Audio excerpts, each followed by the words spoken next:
Shaddad bin Ad bin Aus bin Arum bin Sam bin Nuh adalah salah satu tokoh yang pernah menguasai dunia selain Nabi Sulaiman bin Daud alaihi salam, Iskandar Zulkarnain, dan Namrud bin Kan'an. Shaddad menikahi 1.000 perempuan dan memiliki 4.000 anak. Sejarawan Mesir, Syekh Muhammad bin Ahmad bin Iyas, dalam bukunya yang diterjemahkan oleh Abdul Halim, yang berjudul Kisah Penciptaan dan Tokoh-Tokoh Sepanjang Zaman, mengutip Wahab bin Munabbih mengatakan bahwa Shaddad bin Ad hidup selama 1.000 tahun. Riwayat lain menyebutkan Shaddad diberikan umur panjang, yakni 1.200 tahun. Ia merupakan penguasa dunia pertama setelah Nabi Nuh alaihi salam. Sedangkan Al-Kisai berkisah, ketika Ad mau meninggal, dia mengangkat 3 anaknya untuk menjadi penggantinya, yaitu Shaddad, Syadid, dan Arum. Shaddad adalah anak Ad yang terbesar. Dia dituruti oleh banyak pelayan karena sesuatu yang dia miliki setelah kepergian ayahnya. Tatkala keagungannya kian bertambah, dia memerangi raja-raja yang ada di seantero bumi, membunuh mereka, menguasai tanah dan tempat tinggal mereka. Dia memegang tampuk kerajaan dunia dari timur hingga barat dalam genggaman kekuasaannya. Wahab bin Munabbih mengatakan, belum pernah ada yang bisa menguasai dunia seluruhnya kecuali 4 orang, yaitu 2 orang dari mukmin dan 2 orang lagi dari kafir.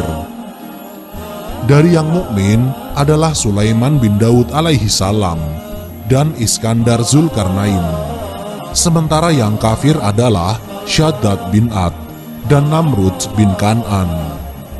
Menurut pendapat lain, yang satunya lagi adalah Nebukadnezar.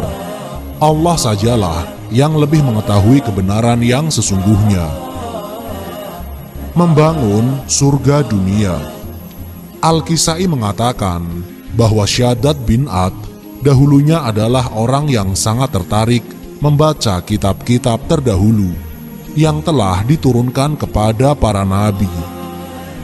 Setiap kali dia mendengar tentang sifat-sifat surga, dirinya merasa senang dan tenang. Dalam hatinya terbersit untuk mendapatkan surga semacam itu di dunia. Shaddad bin Ad memerintahkan salah seorang menterinya.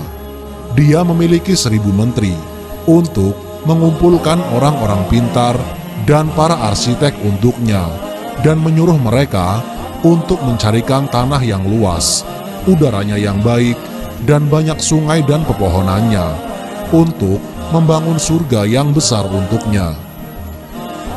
Berangkatlah sang menteri bersama pasukannya yang pintar-pintar.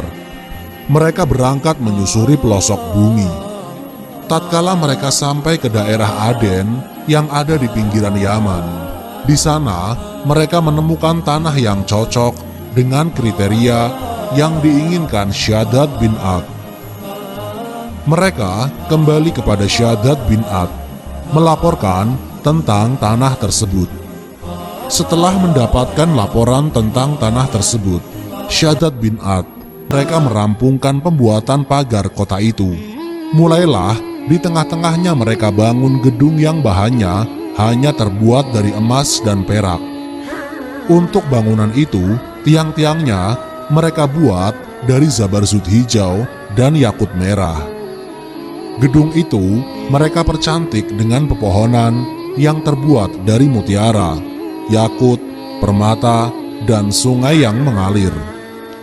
Di sekitar gedung ditebarkan minyak kasturi, anbar atau minyak wangi dari ikan, dan kafur.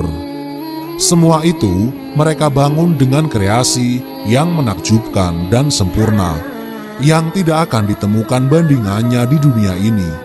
Bahkan setengahnya pun tidak. Al-Kisai mengatakan pembangunan kota itu memakan waktu 300 tahun. Setelah pembangunannya selesai, Hal itu dilaporkan kepada sang raja. Mendengar laporan tersebut, raja memerintahkan kepada para menteri, pembantu, dan pegawainya untuk memindahkan perabot dan wadah-wadah yang megah ke sana. Perintah itu mereka kerjakan selama 10 tahun. Setelah mereka selesai, Raja Syadad beserta seluruh wanitanya, pelayannya, menterinya, pembantunya, beserta wanita-wanitanya, dan para punggawanya berangkat ke sana dengan menggunakan tunggangan yang berpelanakan dari emas yang sempurna, hasil kreasi para arsiteknya. Ketika mereka sampai ke pintu kota itu, dan raja ingin masuk ke sana terlebih dahulu, tiba-tiba ada seorang malaikat yang diutus oleh Allah kepada Syadad. Malaikat itu berkata, "Hai Syadad, jika engkau mengakui keesaan Allah, maka aku mempersilahkanmu untuk masuk. Akan tetapi, jika engkau tidak mau mengakuinya, aku akan merenggut ruhmu." Mendengar ujaran malaikat itu, Syadad menolak. Ia kafir dan mendurhakainya. Oleh karenanya, malaikat itu berteriak kepada mereka dengan sekali teriakan, sehingga mereka semuanya mati. Tidak ada seorang pun dari mereka yang masuk ke kota itu. Wahab bin Munabbih mengatakan, di muka bumi tidak pernah ada sebuah kota yang seperti kota itu. Allah Subhanahu wa Ta'ala berfirman, "Apakah kamu tidak memperhatikan bagaimana Tuhanmu berbuat terhadap kaum Ad, yaitu penduduk Iram yang mempunyai bangunan-bangunan yang tinggi yang belum pernah dibangun suatu kota seperti itu di negeri-negeri lain." Quran Surat Al-Fajr ayat 6-8. Dalam hal ini, para ulama berbeda pendapat. As-Sadi mengatakan bahwa kota yang telah dibangun oleh Syadad bin Ad hingga saat ini masih ada. Seorang laki-laki keturunan Arab yang bernama Abdullah bin Kilabah pernah masuk ke sana. Kejadian itu terjadi pada masa kekhalifahan Muawiyah bin Abi Sufyan pada tahun 48 Hijriah. Kota Ajaib. Suatu ketika, seorang pemuda yang bernama Abdullah bin Qolaba tengah mencari untanya yang hilang. Ia berjalan ke sana ke sini untuk mencari untanya yang hilang hingga sampai ke wilayah Ad. Di tengah wilayah yang asing itu, ia menemukan sebuah kota yang dikelilingi parit. Dalam buku Hiyatul Qulub karya Sayyid Muhammad Baqir Al-Majlisi dijelaskan, Abdullah pun mendekat dan mengira kota itu berpenghuni, sehingga ia bisa mencari informasi tentang untanya.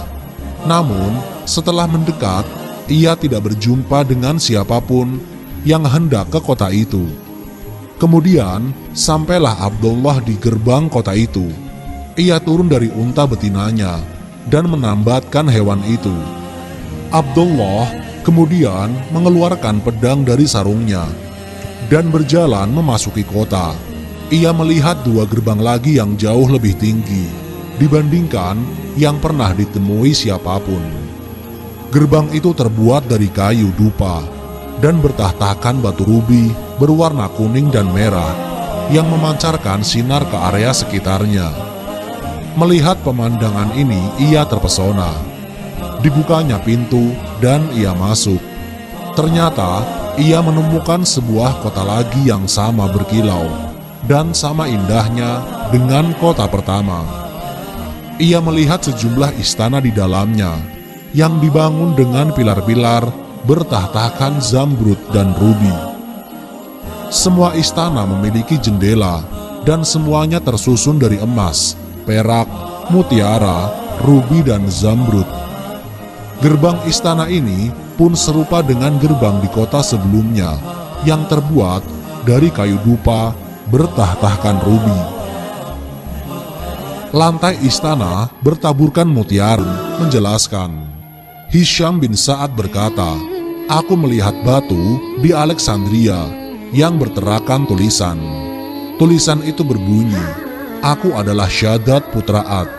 Aku yang membangun kota Zat al-Imad. Tidak ada kota yang menyerupainya. Aku telah menggalang pasukan besar dan menaklukkan tanah demi tanah dengan kekuatanku, dan kudirikan istana-istana Impron pada masa ketika tidak ada orang berusia tua atau mati, dan batu-batu seperti bunga, dan aku tenggelamkan ke lapisan ke-12 sehingga tidak ada seorang pun yang bisa menyelamatkannya, tapi umat Muhammad akan mengeluarkannya." Letak kota Zat al-Imad. Keberadaan Zat al-Imad disebutkan dalam Al-Quran, Surat Al-Fajr ayat 17. Irama Zatil Imad, yaitu penduduk Impron yang mempunyai bangunan-bangunan yang tinggi. Syekh Wahbab Az-Zuhaili dalam tafsir Al-Wajiz menjelaskan, Ad adalah masyarakat Ar-Romilah yang terletak di Ar-Rubu Al-Kholi, antara Hadramaut dan Najran, di arah timur Jazirah Arab. Nabi mereka adalah Hud. Suatu ketika, Syekh Al-Basam ditanya ketika mengajar di Masjidil Haram tentang apakah itu Impron yang memiliki bangunan tinggi. Syekh menjawab, ia adalah negara Ad. Kaumnya Hud, ia terletak di Ar-Rubu Al-Kholi, yang dekat dengan Hadramaut dan Al-Ahqaf. Itulah yang disebut An-Nufud atau Ar-Rimal, yang menyerupai dengan gunung tinggi yang meliuk-liuk. Sedangkan Syekh Umar Sulaiman Al-Asqar dalam Zabdatut Tafsir min Fadil Qadir, dalam Zubdatut Tafsir min Fadil Qadir menjelaskan kaum Ad penduduk kota Impron, nama lain dari kaum Ad yang mempunyai bangunan-bangunan yang tinggi, penghuni kemah-kemah yang tinggi. Wallahu a'lam bishawab. Semoga kisah ini dapat memberikan manfaat bagi kita semua. Jika kalian suka dengan channel ini, silahkan klik tombol subscribe untuk mendukung berbagi kisah sebagai salah satu channel yang memberikan informasi kisah-kisah Nabi dan sejarah Islam yang dapat kita teladani sebagai umat muslim. Akhirul kalam. Wassalamualaikum warahmatullahi wabarakatuh.